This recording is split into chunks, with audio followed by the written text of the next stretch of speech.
Makanya gojlokannya orang ulama Arab kalau ketemu ulama Mesir, kalau gojlokan itu lucu. Orang Arab, ada Abu Jahal, Abu Lahab, penggaweane ngusir Nabi gitu. Itu gojlokannya ulama Mesir. Kata ulama Arab, kamu gayanya benci Fir'aun, tapi rizki kamu dari wisata melihat Fir'aun. Itu gojlokannya ulama Arab sama ulama Mesir. Sehingga agama ini mengajarkan apa? Satu kalimat. Makanya kamu harus belajar mantek. Dulu Raden Asnawi ya pengajar mantek. Dulu buyut saya di sini Mbah Fauzan, abahnya Mbah Pah itu, mbahnya itu juga pengajar mantek. Karena di antara yang diceritakan Allah itu wa ja'alaha kalimatam baqiyatan fi aqibih. Tugas utama Nabi Ibrahim adalah menjadikan satu logika. Kalimah itu logika. Itu menjadi logika yang abadi. Baqiyah itu abadi. Fi aqibih di anak turunnya Nabi Ibrahim. Misalnya begini, saya beri contoh ya. Misalnya saya mengatakan teh ini hitam, itu menjadi kalimah karena diucapkan, tapi tidak menunjuk hakikat karena tehnya berwarna apa? Kuning. Sehingga Quran kalau menyalahkan orang kafir itu ngendikane kaburas kalimatan takhruju min afwahihim. Omongannya orang kafir itu menjadi kalimat karena diucapkan dari mulutnya. Kenapa menjadi kalimat? Karena diucapkan tapi tidak menunjuk hakikat. Seperti orang mengatakan 2 ditambah 2 itu 10, itu kalimat, tapi kalimat yang salah karena tidak menunjuk hakikat. Seperti orang kafir mengatakan Tuhan itu 3, itu kalimat karena diucapkan tapi tidak menunjuk hakikat. Tapi ketika seseorang mengatakan Allah itu Tuhan, Tuhan itu satu, itu disebut kalimatu haqqin 'alaiha nahya wa 'alaiha namut. Temeriki tahlilane wa 'alaiha napa wa biha? Wa 'alaiha napa wa biha? Waliha ya, ada yang tahlilan wabiyah, itu nggak tahu sanatnya dari mana, pokoknya ada yang waliha, ada yang biha. Kenapa dikatakan kalimat tauhid? Karena kalimat yang dari kesimpulan berpikir. Dan agama ini dibawa Nabi Ibrahim itu untuk membawa kalimat tauhid. Ciri utama kalimat tadi, kamu yakin seyakin-yakinnya bahwa nisbatul snaini wassalasah wal arba'ah ila ma la nihayatalaha itu kanis batisnain ilal wahid, yaitu semuanya far'un minal asli, aslinya adalah wahid. Sehingga di kitab, saya pernah ngaji Mbah Mun, namanya kitab Al-Husunul Hamidiyah, itu dikarang oleh ulama-ulama sekarang, itu diajarkan di MGS. Ini mbah-mbahnya Gus Akil, pendirinya madrasah MGS. Itu ada gambarnya di situ. Di situ ada gambar piramida, ada gambar hewan, ada gambar pohon. Kata yang ngarang, gambar sedetail ini, sejelimet ini dimulai dari nuktah wahidah, tetap dimulai dari satu titik, dan ini disebut nuktatil wujud. Jadi mbok orang kudus sebanyak ini tetap dimulai dari satu orang, yaitu Adam. Adam dimulai dari ketiadaan. Lalu siapa al-mujid? Pewujudnya siapa? Hanya Allah Subhanahu wa ta'ala.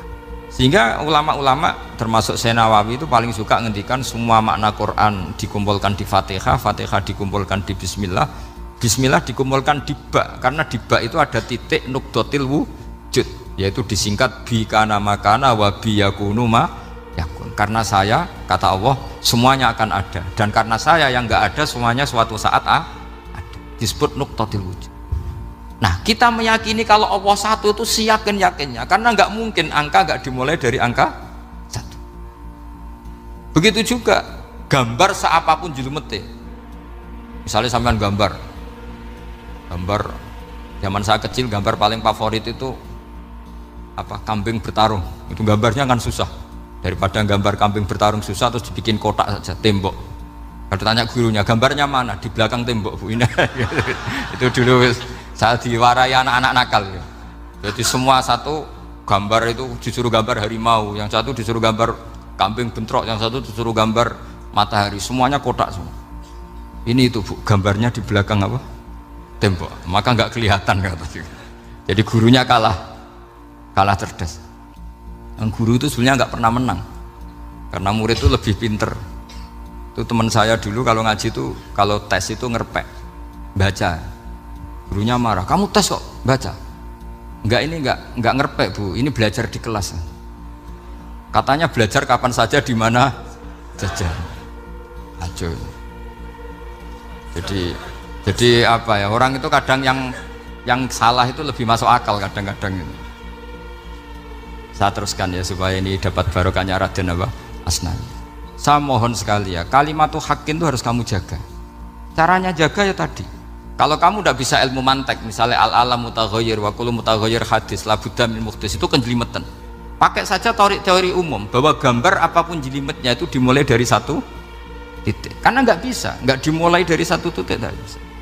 Maka alam apapun jumlahnya nggak terhingga tetap dimulai dari al-wahidul qahar, yaitu satu titik. Yaitu dalam konteks tauhid tentu itu Allah Subhanahu wa ta'ala.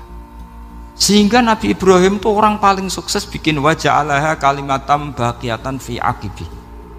Terus Nabi Muhammad begitu, sahabat gitu, sampai kita sekarang diajari ilmu mantek. Ilmu mantek itu logika yang nggak terbantahkan. Karena mau tidak mau. Kata Imam Syafi'i, fa innal uqula muttarratun ila qabulil haq, karena akal akan dipaksa menerima kebenaran. Dan itu yang terjadi di Uni Soviet. Dikooptasi 100 tahun untuk berfaham ateis, dilawan oleh ilmu tetap menanamkan ilmu tauhid, ilmu mantek. Ketika Uni Soviet secara politik runtuh, semuanya menjadi muslim, termasuk negara-negara yang dulu dikooptasi. Maka kamu tidak usah kecil hati di Indonesia, apapun rusaknya negara ini, asal kita cara bertauhid benar, insya Allah tetap meninggal husnul khotimah. Karena sudah janjinya Allah, yusabbitu walladzina amanu bil qaulits tsabit. Sing jelas itu nomor satu tuh al qaulits tsabit. Memang itu logika yang masuk akal. Jadi jangan kira semua orang ditanya marrob, bukan, ndak. Banyak ulama yang nggak ditanya. Masyhur itu dalam cerita keramat-keramat. Ada guru tauhid ngajarin tauhid. Setelah ditanya mungkar nakir, Imam Malik datang. Kamu nanya ini, man rabbuka man nabiyuka, kamu tahu ini guru Umul Barohin yang tukang ngaji tauhid. Guru tauhid kok ditanya apa? Tauhid. Malaikatnya nggak jadi tanya. Dan saya percaya cerita-cerita seperti itu karena secara umum itu ala inna auliya Allahi la khaufun alaihim walahum yahzanun lahumul busyra fil hayatid dunya wa fil akhirah. Artinya kalau wali itu kok ditanya mungkar nakir berarti ngalami ketakutan. Karena di situ kan digambarkan mungkar nakir itu sewangar, bawa gudam. Kalau yang tanya nggak bisa dipukul sampai ajur sak walang-walang. Pokoknya ceritanya kan seru seperti itu. Berarti kalau betul begitu terus ayat la khaufun alaihim walahum yahzanun kayak apa? Makanya dalam kitab Nashihul Ibad itu ada cerita ini. Sampean boleh nggak sependapat dengan saya, tapi semoga nasib sampean nanti digebuki malaikat. Karena orang itu akan mengalami seperti yang dirasakan. Ana indadzoni abdibi, saya tidak bayangkan akan ngalami itu. Makanya saya ini ngajar tauhid terus. Paling tidak kalau ditanya marrobuka manabuka, sampean tahu profesi saya ini pengajar tauhid. Dan biji saya 9. Gitu. Dulu saya di MGS, kalau ada teman bijinya tauhid kok 4, segala ahli swarga, tauhidnya jeblok. Dari kalau bijinya 4 segala ahli swarga, tauhidnya apa? Jeblok. Tapi yang bijinya 9, ahli swarga, tauhidnya itu, saya dulu bijinya 9. Terus 9 terus sampai tamat. Karena nggak ada biji 10. Karena kalau 10 itu kan terlalu sempurna, nggak baik lah manusia kok sempurna gitu. Jadi sudah 9 aja kan gitu. Tapi sebetulnya pantasnya ya dapat 10. Bemergo saake, bemergo tenan nggak tahu saya. Di Nashihul Ibad itu ada cerita gini dan saya percaya itu. Di sarahnya itu. Juga di sarah apa itu yang disarahi Syekh Nawawi itu. Pokoknya saya kalau ingat Raden Asnawi pasti ingat Syekh Nawawi. Saya tidak memastikan apa murid guru apa saling istifadah, yang jelas itu teman dekat, teman fil ilm. Sayyidina Ali itu pernah minta kasaf sama Allah. Saya percaya tidak semua orang alami marbuka ditanya itu. Ya Allah, saya minta kasaf itu ngerti alam gaib. Ingin tahu Umar. Jadi diam-diam Sayyidina Ali itu ya mangkal sama Sayyidina. Wong kok kerase ngono. Angger wong kok tahu disentak, jajal wani nyentak malaikat ora, itu kata Sayyidina. Jadi dia minta kasaf karena kenangannya dia melihat Umar itu semua orang pernah disentak sama Sayyidina Umar itu. Maka Sayyidina Ali minta kasaf, ya Allah saya ingin melihat Umar menghadapi mungkar nakir. Masih garangkah apa enggak? Itu dah, itu tidak. Minta kasaf. Pas kasaf beliau bangun dari kubur, duduk. Dilihat sama Sayyidina Ali ini ngalami kasaf. Sama ndak usah tanya. Ndak wali kok tanya. Ya sudah pokoknya percaya aja. Akhirnya malaikat mungkar nakir datang. Itu di situ digambarkan matanya itu kalkidril mughalla, kayak apa itu panci yang dibakar. Wah, seru. Semua Sayyidina Ali. Baru ini kamu akan takut. Tapi ternyata enggak. Umar bangkit disewentak orang tua itu. Kamu tahu menghadapi siapa? Yang sopan. Oh, sontak. Aku kaget malaikatnya itu karena nggak pernah ngalami disentak, mungkin itu pertama. Aku kaget. Memangnya kamu siapa? Saya ini teman kekasih Tuhanmu. Saya yang diandalkan temannya sebenarnya bukan dia. Ana sohibu habibillah. Saya ini temannya kekasihnya Allah. Jadi dia ngandalkan temannya sebetulnya bukan ngandalkan dirinya. Oh kamu temannya Nabi Muhammad? Iya saya Umar temannya Nabi Muhammad. Kamu harus hormat sama temannya kekasih Allah.